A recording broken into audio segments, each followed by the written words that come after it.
팔라비 왕조. 팔라비 왕조의 모하마드 레자 팔라비는 37년간 이란의 샤로 군림하는 동안 서구화 및 경제 성장을 꿈꿨으며 이슬람 이전 시대 이란의 고대 역사에 대한 국민적인 자부심을 심어주고자 했었다.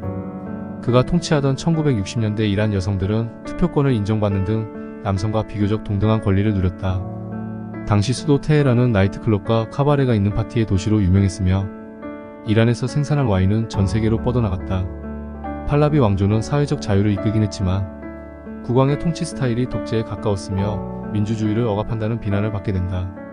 특히 시아파 성직자들은 국왕이 이슬람의 가치를 훼손한다고 거듭 목소리를 높였다. 서서히 다가온 혁명의 기류. 1978년 중반까지만 해도 이란을 근본적으로 바꿔버릴 혁명이 일어날 수 있다고 상상하는 이는 거의 없었다.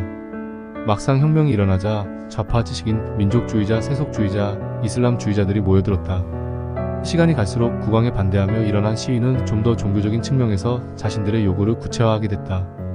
그렇게 1년쯤 지나자 이란 거리에선 이슬람주의가 팽배하게 된다. 호메이니는 아주 능숙하게 자신을 다양한 의견을 통합하는 이슬람주의 정부를 이끄는 지도자로 포장했다. 수백만 이란 시민들은 그를 코란에 나온 약속된 이슬람 사회로 변화시키려는 신성한 인물이라 생각하며 존경했다. 이러한 분위기에서 호메이니는 이슬람 공동체의 지도자라는 뜻의 이맘이라는 호칭도 얻는다. 이란을 뒤집어버린 이슬람 혁명.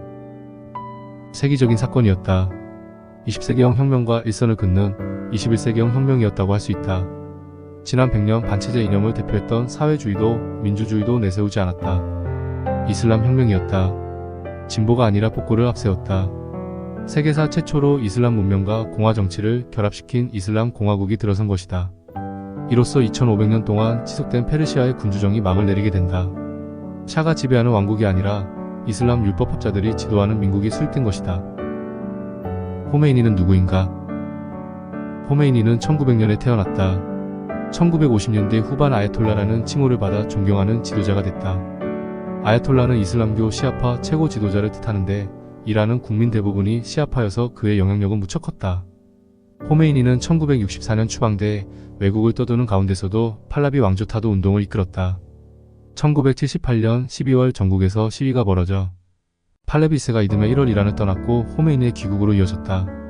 호메이니는 대통령보다 높은 최고 지도자로 이란을 다스렸다. 그 자신은 청렴했지만 이슬람 율법을 지나치게 엄격히 적용해 이란의 발전을 가로막는 과오를 저질렀다. 언론과 출판의 자유가 제한됐고 여성은 다시 베일을 쓰는 등 인권을 억압받았다. 핵무기 개발을 지시한 것도 호메이니였다.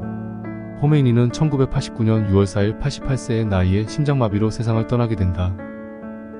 혁명 이후의 이란은 1979년 이슬람 혁명 후 이란 정부는 모든 여성이 공공장소에서 베일과 헐렁한 옷으로 온몸을 가리도록 복장 규정을 의무화했다.